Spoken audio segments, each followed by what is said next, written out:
Welcome to Innovation and Leadership. I'm Jess Larson. On this episode, I'm very excited to have my new friend, Jennifer Hill. Jennifer, thanks for doing this. Thank you, Jess. I'm so happy we got connected. So you've got such a fun background, built and sold a company, book author, speaker, coach, and like world famous connector, of which I've been a great beneficiary of. Let's run through a few different things, but let's start with the business that you built and sold. Can you give people a little bit of the how I built this story? Yeah, sure. I actually was just sharing the story and I forget to give people the origin story. Somebody the other day on a call was like, well, tell me your true origin story. How did you come to build and sell a company? And the funniest story, Jess, is that when I was 16, I left high school. Traditional learning didn't really work for me. I was in a lot of AP classes, but my brain actually processes things differently than most people. So I left high school, went straight to college. People actually didn't believe me. I'd show them my driver's license while I was in college. They're like, oh my gosh, you are 16. So fast forward, I graduate college early and I wanted to go to law school. I've always been very logic driven. My idea of a good time is doing a logic puzzle or, anything that involves logic. So I'm getting ready to apply for law school. It's a few months after I've graduated. I walked with my class and I got a call, Jess, that was like something out of a nightmare. You know, those nightmares where you wake up in a cold sweat going, oh, shoot, I didn't actually take that last class I needed? That happened to me in real life. The university called and said, Jennifer Hill? I said, yes. They said, oops, you didn't graduate. You're missing a class from high school, U.S. History 101. Now, the irony of that is I had passed AP European History with flying colors, but because I never took U.S. History 101, they said, you have two options. Option number one, come back to school for a semester. I'd already moved away from the school and take the class. Or option number two is come back to the school, take a 2-hour oral exam on a 1,000-page book on U.S. History 101, pass or fail. And I'm good at regurgitating info, so I went for option number two and I passed it no problem. However, because of that, there was a delay in the date that I was receiving my diploma technically, which meant I couldn't apply for law school for another year because of rollover applications. So no kidding, Jess, this was back in the day of the early 2000s. I put my resume on Monster, got 3 job offers. Enterprise rent-a-car, that could have been a very different career path for me. Enterprise rent-a-car manager, head of a lending company, and a recruiting job, which I didn't even know what a recruiter was. And after about 3 months of working under a woman who mentored me in recruiting, they had very high turnover in the company. And one of the companies we were recruiting for had a position that was like $1 million to like a 21, 22-year-old, right? It's like $75,000 your first year. So I was so audacious back in the day that I remember I found the phone number. I think this was way before the days of Google. Found the phone number of the president of this company we were recruiting for, called him up, and I said, hi, Gary, this is Jennifer K. Hill, and you're going to hire me. I'm going to be the best thing that's ever happened to you. And he said, I'm sorry, who are you? How did you get my number? And he did hire me, and I wound up breaking every single company record they ever had, which also led to a little bit of inflated ego at that point because I then proceeded to leave my $200,000 a year job plus that I was making at like 25, 26 years old to go start my first venture, which was an epic complete failure. So that was in the legal recruiting field. Ironically, I wound up in legal recruiting despite having wanted to become an attorney. And I first opened a consulting company after I left that first company I worked for, and it failed, Jess. I went from making $200,000 to $5,000 the next year. I had no structure, no plans, didn't know anything. And for a few months, I went back to work with another legal recruiting firm in the industry in LA, and they wanted me to be a partner, but our values weren't really aligned. So my ex-husband had a great idea, and he said, honey, why don't you just open your own company? Why don't you open your own recruiting firm? And I said, well, I guess I could. So my best childhood friend bought me a book, How to Build a Small Business for Dummies, and she hands it to me. What was missing in that book, Jess, as many of us can attest as entrepreneurs, is how to manage a team. So within less than a year, I'm pulling in like $50,000 plus a month. I make more money than I ever had in my life. And people started wanting to work for me. I'd never taken a business class. I did psychology in undergrad. So I had never taken a business class. Totally learned as I'm building it. And the most challenging part of it, as I often tell people, is, hi, I'm Jennifer K. Hill. I'm a recovering jerk. Nice to meet you. Because during those first few years of the inception of my first real company, I was a jerk to people, Jess. I didn't know how to manage myself. I didn't know how to manage others. The only role model I had was Devil Wears Prada. So I made her look like a pussycat by the time I was done. And I apologize to any of you out there who worked with me during that period. I've now done a lot of self-development work and try to be a much better boss and human being. Though I would often send all caps emails. Why is everybody working not faster, harder, smarter? And it really took some huge experiences of people mentoring me, coaching me, and then, of course, getting my first business coach about 4 years into building the business. And out of the blue, we were offered to be acquired by a huge accounting firm out of New York. And it was almost 7 years ago exactly that we got acquired. And from there, I was the luckiest entrepreneur in the world. In late 2019, I was able to hand off the company to our vice president and EVP to run it for me. And all I had to do was consult 10 hours a week during COVID before it happened. I got moved into the consulting role. So I had the best COVID of any entrepreneur right now. Wow. When you think about that story, there are so many things in there. When you think about this idea of creating revenue quickly, there's so many folks that struggle with that, right? They've got a great idea, they're passionate, and then there's something in the like getting out and selling, getting out and marketing, and bringing the money in the door that can be a blocker for so many. When you think about some of the principles that helped you have enough money to even hire the people that you then later had to learn how to become a good leader to, what were some of the principles that you feel like helped you, become a superstar before leaving to be an entrepreneur and then in your own business? Great question. So one of the business books I always recommend to any executives I work with is Think and Grow Rich. It's a oldie but goodie, Napoleon Hill, not related as far as I know. But I love that book because in it is one of my favorite lines where the general lands his ships on the enemy's shores and all the soldiers disembark from their ships. And as the moment the last soldier has disembarked, the general lights the ships on fire and he turns to his army and says, "We win or we perish."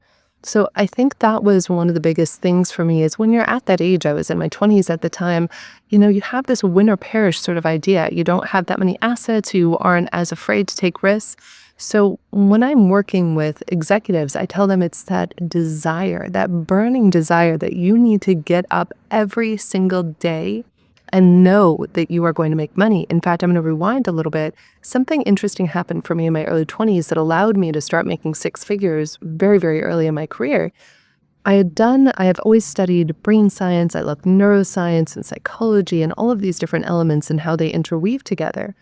And very quickly, I found out that we are the creators of our own world. And how this showed up is when I was about 23, I thought, gosh, I would love to make 100,000. You're 23, 24. It's like that's $1 million to you at that point.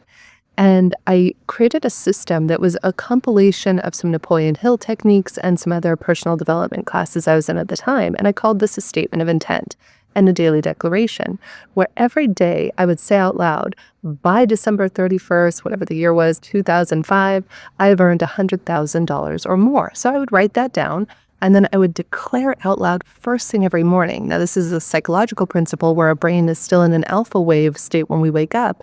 And many thought leaders teach this. The first thing you put in your mind when you wake up, boom, there you are.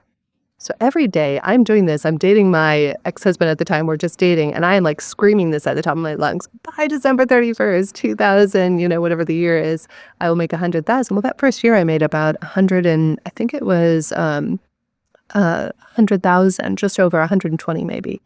And so then my boyfriend at the time challenges me and he says, "Yeah, I don't think that was just a fluke. Let's see you do 150,000 this year." I'm like, "Okay, well, same game. All right, let's create 150,000 or more." So every day I'm saying out loud. At that point, I started training everybody in the old company how to do this. That year I made 160,000 and everybody at the company started performing better.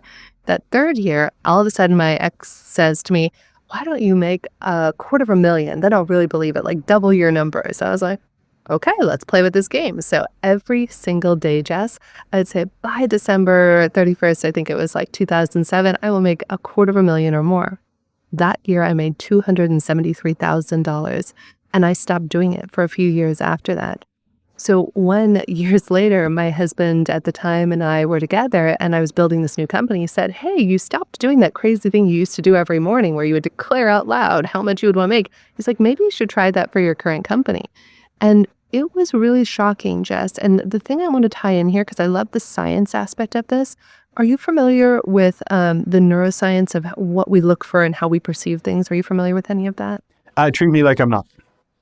Okay, cool. So I'll tie in. There's great research on this. A dear friend of mine, Don Hoffman, I've done a 17-part series with, has a book called The Case Against Reality, Why Evolution Hid the Truth from Our Eyes, which deep dives into the science of how there's a 0% chance that we're actually seeing reality as it is. So I'm going to backtrack and give you some of the neuroscience around this. Every moment of every day, we have 11 million bits of information bombarding us consciously and subconsciously per second. But that's mainly subconscious. So do you have any idea, wild guess, Jess, how many of those 11 million bits are conscious versus subconscious? Any wild guess to how much of that is conscious? I don't know. It's got to be a tiny minority that's conscious, but I don't know. 50 to 120 bits of that information is being processed at a conscious level. I don't know if any of you out there logically curious what's happening to those other 9,999,000 plus bits that are just poof, going missing. Well, it turns out it's what we're focused on that is going to give us what we experience or what we don't experience. So the more I started to teach this in business, if I was looking for my success, if I'm going to look for how I'm going to get 10 new clients this week, I would have specific KPIs too. So it was a combination, I would say, it was our intention multiplied by our action that equaled our results. And so the more we cultivated that burning desire, that same desire the general had in Think and Grow Rich for his army to prevail, right, in that battle, and then we multiply that times our action towards what are the KPIs, what actions are we taking every single day to ensure that our team are successful and holding people accountable to it and holding ourselves accountable. I just did some analysis for a recent leadership team, about 35-person leadership team of a 500-person company. And of this team, there were a handful of C-suites, the managers and directors. And what was astounding to me is we have a software called OptiMatch app. And what really blew my mind is that I'd always known this intuitively in the recruiting side of things, but seeing the numbers laid out on paper really was boggling, that everybody was within a few points of motivation, which is what we measure, of the CEO. So you have to imagine that if you were the CEO of an organization, and if you're having hard days and you're letting it show to your team, that's really going to show up in adverse ways in the workplace, versus if you're showing up and you're showing up in a way that empowers your team and that you're showing up in a way that inspires your team, despite the fact that I might not have been a very good manager. One of my very first employees just posted something on Facebook the other day related to a post I put, and she's like, "Well, we always knew you were a bit of an oddball, but you were really determined, and so we kind of respected you for that." I recently got diagnosed 7 years ago being autistic, and so it was something I'd posted about autism on that.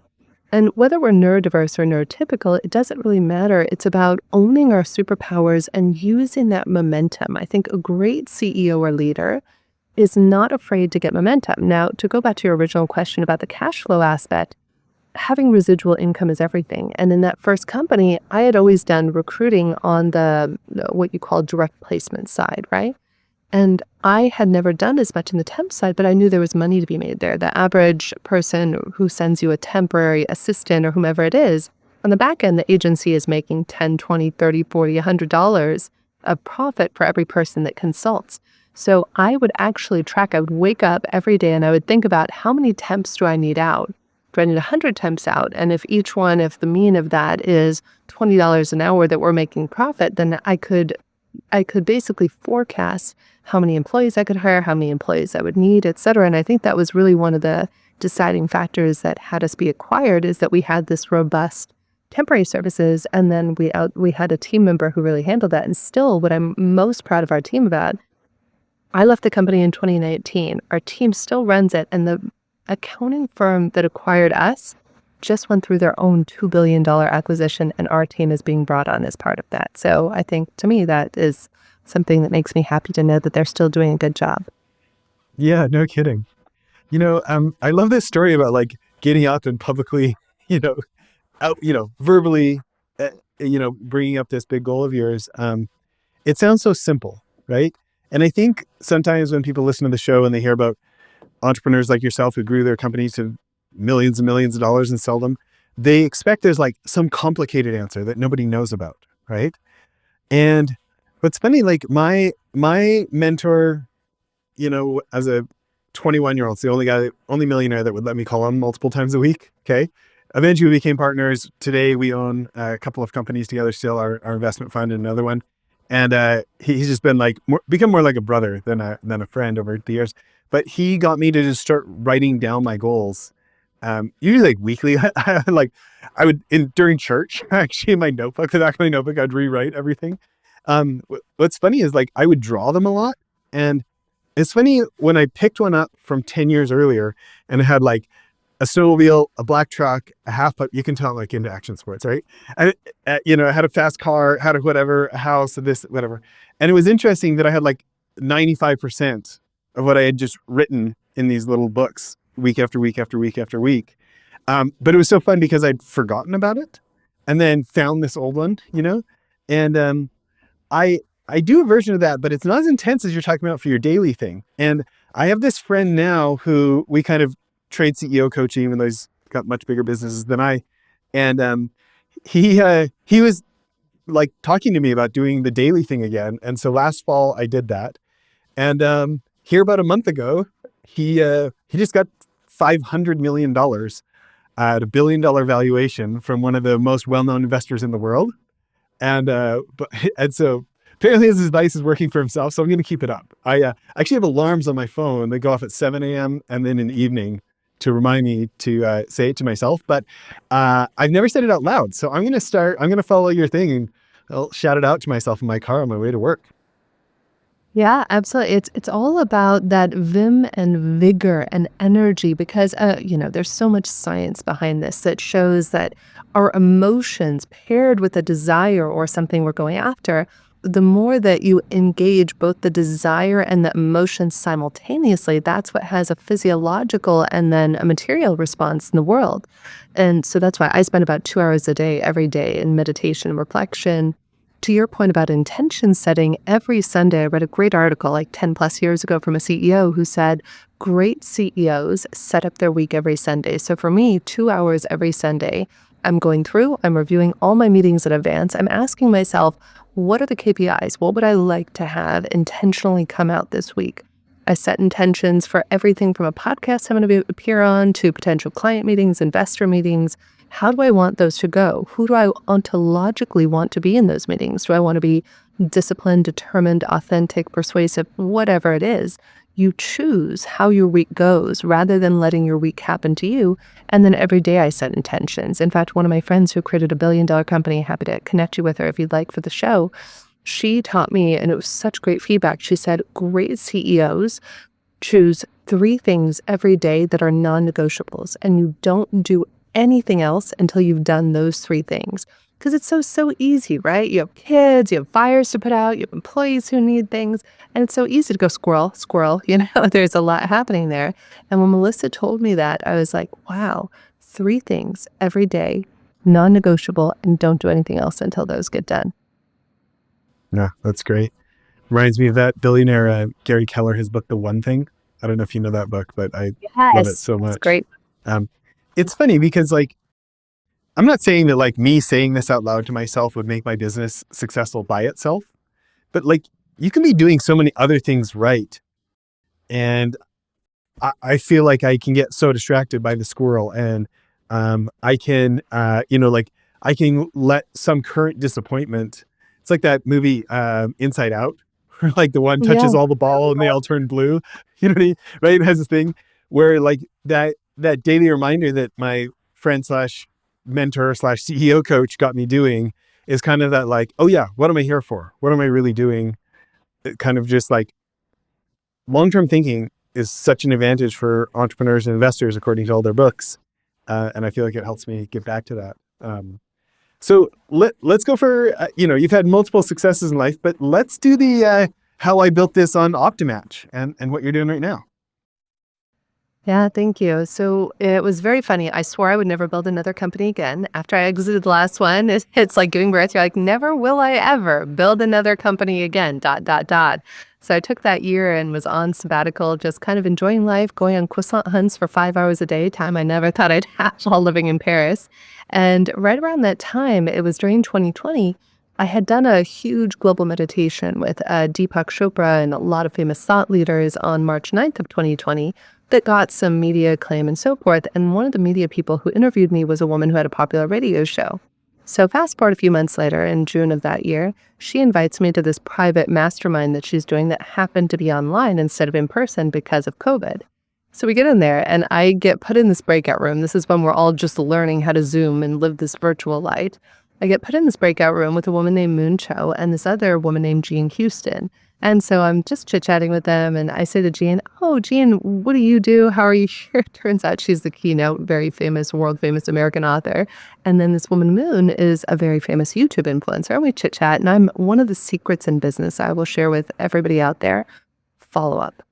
Every time when you're in a meeting, follow up with the people in Zoom. Send people follow-ups on LinkedIn. I'm literally, if I'm in a Zoom meeting, I'm adding every person on LinkedIn, people I feel really resonate with. I'm privately messaging them on Zoom saying, "Hey, I really resonated with what you said. Let me know if you'd like to hop on a call." So really utilizing this. So I did that with both the ladies. And a few months go by, and this woman, Moon, doesn't really check LinkedIn very often. And I'm now living in Paris, and she messages me one day and says, "Oh, we met at that thing. Do you want to hop on a call?" Sure, we hop on a call. And she says, "Oh, well, I'm looking for an advisor for my company to help me with, matching people in the wellness space and, given your recruiting background, that could be really great to have you advise." So that's how you get hooked, right? Like, oh, it's not building another company. I can advise. That doesn't require a lot. So I start advising her, and next thing you know, about 2 or 3 months goes by, and she's like, "I really need a co-founder, and I think you're it. So why don't you just come on?" And I was like, oh gosh, really reflecting deeply on this. Do I really want to go build another company? So she and I start building it, and one of the agreements I had with her is I said, I will not build another company without Julian Adler, who was my business coach who helped me sell the last company. Brilliant guy, software engineer, and prolific human design and a behavioral expert. So we bring Julian in from day one, and he begins consulting as an advisor now for Moon and I. So the three of us then start to develop something, and we have this idea of matching people. And at first we were thinking of using existing systems. There's so much out there. There's DISC and Myers-Briggs and human design and all of these different things. And Julian looks at me one day, having helped me for the last, 7 years before that with prior companies, said, "Jen, why don't we just create an algorithm that mirrors your spidey sense for connecting people?" And I said, "Shoot, I'm not from technology. Can we do that?" And Julian said yes. So he and Moon and I spent about 8-9 months really deep diving into creating a psychometric assessment. Julian's a mathematical genius, so he came up with some really complex math behind the formula. And then we began testing it to see if there was a there based on everything I had done for 15, 20 years in recruiting. I could really cold read people, Jess. And I could tell you how somebody was motivated. Are you motivated by information? Are you motivated by fun? Are you motivated by achievement? And what I had found in all these years of recruiting is that if our motivators aligned, it was like we were speaking the same language. However, if our motivators misaligned, it was truly like one person was speaking apple and another was speaking orange, even if we were both speaking English. We've all had that experience. It's like you actually can't hear what the other person is saying.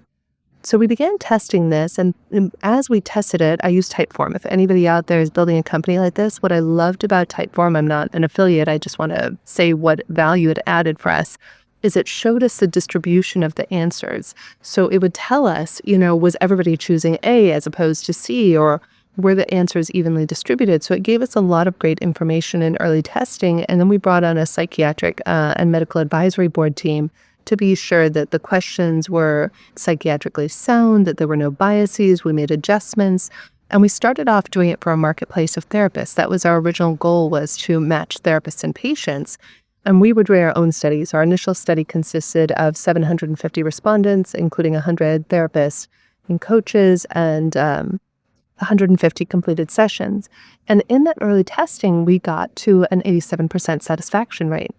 what was interesting is I had actually never received investment. I had bootstrapped the whole company. Like I said, it was pretty, knock on wood, it was easy. I definitely appreciate having had a services-based business versus technology because we're printing money, from day one in the services-based business.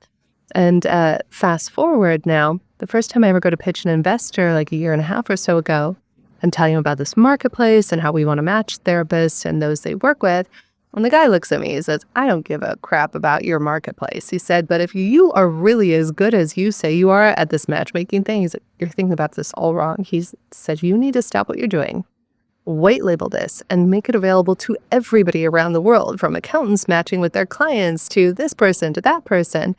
And as luck would have it, this was a public pitch, and I had invited a CEO I was mentoring who runs a technology company, and he private messages me. He's a developer. He says, Jen, you've been so instrumental mentoring me for the last year.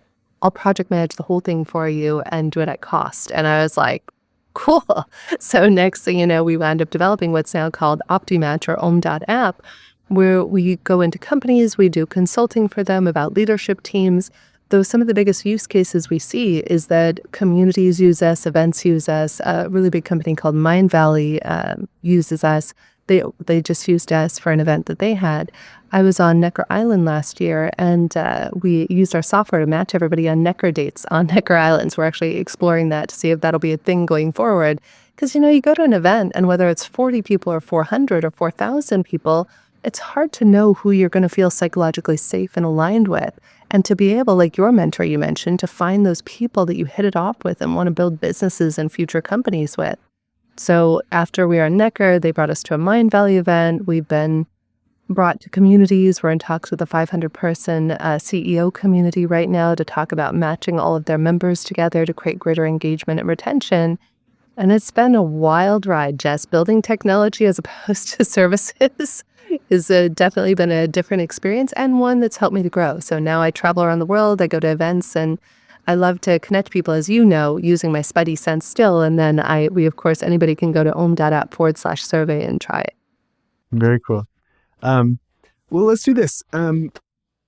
Both from the company you sold and this company, will you tell us one of the most thrilling or exciting or moments you're most proud of, and then one of the hardest, toughest things to go through for each? Ooh. I'm going to start with the toughest because it comes right to mind. The hardest thing I did was our last team when we were going through the acquisition process. I was strictly told by our attorneys and everybody involved on both sides of the deal that I couldn't tell our team. And our team worked really, really well. I mean, obviously, they're still together 7 years post-acquisition. So it was one of the biggest mistakes I made in my career. I had my second in command who had been with me almost since day one in the company.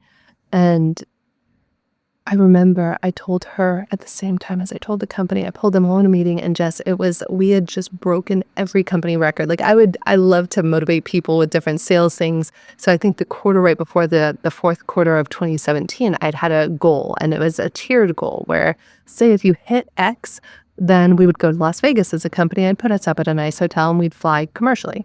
If we hit Y, then I'd put us up at a nice hotel, take us out for dinner, we'd fly commercially. If we hit Z, I would put us up at the hotel, fly private, and, go there. The company hit every goal, blew it out of the water. This is a month before I tell them we're about to go through an acquisition. Everybody's just on cloud nine. So when I went in to tell them that we were getting acquired and that we were about to move offices, be part of a 3,000-person company, 3 weeks, because I was the sole owner of the company, 3 weeks prior to the acquisition, our second in command came to me, and she just shared with me how disappointed and how she wished, even if I had given her 5 minutes, 5 days notice, it would have made all the difference. So I've given that advice to a lot of other CEOs I've coached and entrepreneurs, that it does make all the difference to make sure that whoever your key people are, even if legally you're bound and you can't tell them until whatever date, pull in your, key commanders and get them on the same page. Because then there was a lot of friction between she and I, as well as just bringing the new company on. And one of our policies was a no gossip policy. And that looked like once we got acquired and integrated into this much larger organization, we had an agreement that if you have an upset with anybody on our team or the new team, that you go to the person who can handle it, that you don't small talk, to people who can't make a difference in it. So that was definitely the most challenging experience I would say I had in running this company or the last company. The greatest joy I have, as you and I think have talked about a little bit, is I've always loved to give back. For me, it's always been about children and cancer and education are three of my passions. Since I was about 24 years old, every other year in lieu of a birthday party, I would throw a big party for charity. I even shaved my head in honor of a little boy fighting cancer when I was about 28 years old. And one of my dreams was to build schools. I had read in 2010 the book Half the Sky by Nicholas Kristof and his wife, who are Pulitzer Prize-winning journalists. And that's actually what got me interested in sex trafficking to begin with. And to try to prevent sex trafficking in the world, the quickest way to do so is to build schools.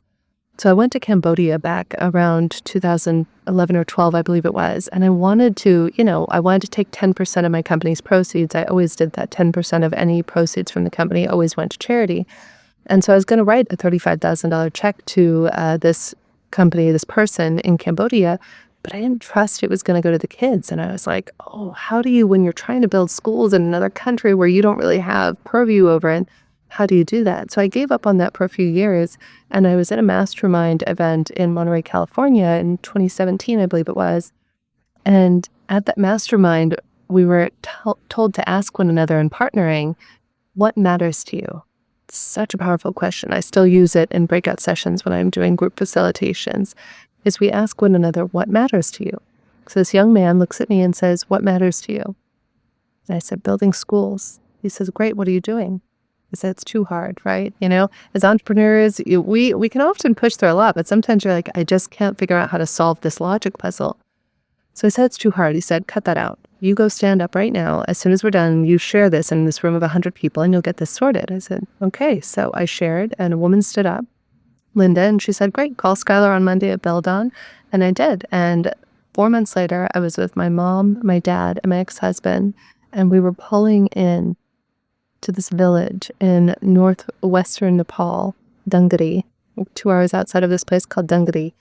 And as we arrived, there were drums and marigolds and everything. And to be able to make that sort of a difference and to do it because we took a portion of the proceeds of the company and then to do it again with my dad 2 years later in Senegal was the most joyful experience. I'd say more joyful even than selling company is getting to do something good with whatever it is that we're receiving. I believe in something called receiving for the sake of sharing rather than receiving for the self alone. So I find anything we receive, we're always meant to share it in some way, whether it's wisdom, resources, knowledge. Oh, those are great stories. Thank you for sharing. Yes. Yeah, you're welcome. Well, maybe with our last couple of minutes, I'd love to talk about your philosophy on connecting. Got to give a shout out to our mutual friend, Weston Woodward, who put us together. And he was bragging about you and you like drastically exceeded expectations. And so I want to talk about this. There's people who you think about connections, especially to high level influential people. And you can ruin a relationship by offering them up to people who are not valuable to their side, or by being cavalier with their contact info, or and then there can feel such a feeling of scarcity when you go like, I don't know if I have enough relationship with them to have more than one ask. And so asking them to do this for that, or, there's so many reasons that people talk themselves into not being generous with their contacts, especially the very wealthy contacts, or the maybe influential or powerful or these type of contacts. And yet you have this generosity that's like just spilling out of you. Can you talk to people about both your philosophy there and then some of the results of it? Yeah, thank you, Jess. And I received the compliment and big shout out to Weston. Thank you for connecting us. He's an incredible super connector himself. Honestly, I didn't even know what a super connector was years ago. I remember the first time I was introduced to the concept, I was like, I never thought I would be one. It goes back to what we were just saying about desiring to receive for the sake of sharing versus desiring to receive for the self alone. There's a concept that I call the golden triangle of connection, Jess, and that is connection to self, allows for connection to others, which allows for, at the top of the triangle, connection to purpose. And where I feel so many of us are misaligned when we go to connect people is we're doing it because we're trying to fulfill one of the two other areas that is lacking. Either we're not deeply connected to ourselves, we're not deeply connected to our purpose. So there's this taking energy, right? And so if I'm giving you a connection and I'm like, but secretly I have this agenda, it's like a racket, right? Like on the one hand, I'm going to give you this connection, but on the other hand, I'm like, ooh, I really want this, that, or the other thing. Everybody feels it. It's like, oh, it's like so rare. I've only had like 2 of those calls in the last 2 years, averaging 12 to 14 calls a day. So we want to look at, why are we getting on the call? If you're coming from that place of lack to begin with, that begins with the connection to self. So what I've really been teaching people for the last several years is, how do we deeply connect to ourselves? Because when I come from a place where I am whole, complete, and perfect, then I can give from the overflow. Then I don't, it's just for the sheer, I connect people for the sheer joy of it. There's nothing I'd rather do in the world than connect people, because I get calls all the time from people I've romantically, business-wise, otherwise. No amount of money in my bank account could ever equate to the joy and fulfillment that brings me to know that I've made a difference in somebody's life. It really deeply, though, begins with that super connection to yourself. And for me, how that shows up and what I teach people in masterminds and so forth that I teach on this topic, and a new podcast I have coming out called Super Connections on this topic, is that it begins with really cherishing yourself. When I was going through a divorce several years back, Jess, one of my best friends gave me great advice. I'd been with my ex-husband 14 years. He was instrumental in helping get me to where I am today. And my best friend said, Jen, you deserve to find someone who will cherish you. Though first, you need to cherish yourself. And it was some of the best advice I've gotten, business, personal, or otherwise, Jess. And what I teach people how to do is to learn that they're enough. Like, spend that quiet time. I have whole practices, morning practices, evening practices that help to cultivate this. Every night before I go to bed, I write down, how could I have lived today better? How could I have lived today better? Was I trying to take energy from somebody? Even if nobody else even knew, did I know that I did something? Was I unkind to myself, to somebody else? Was I rushing? That's my biggest opportunity for growth. I often tend to speak quickly, do things quickly, and I could slow down. Writing that sort of stuff down. Then what am I proud of myself for? What is something that nobody else might ever know that I did today, but that I'm going to acknowledge myself for? Maybe it's that I did Qigong or something that nobody would ever know, but I want to acknowledge myself for it. And then I write down 3 things I'm grateful for. And that's the first thing I do upon waking every morning too, is I write down 10 things that I'm grateful for. Another practice of this is my now husband and I have a practice where every night before we go to bed, right after I finish that last thing, we turn to each other and we say, did I cause you pain today? And if we did cause one another pain, then we have a rule.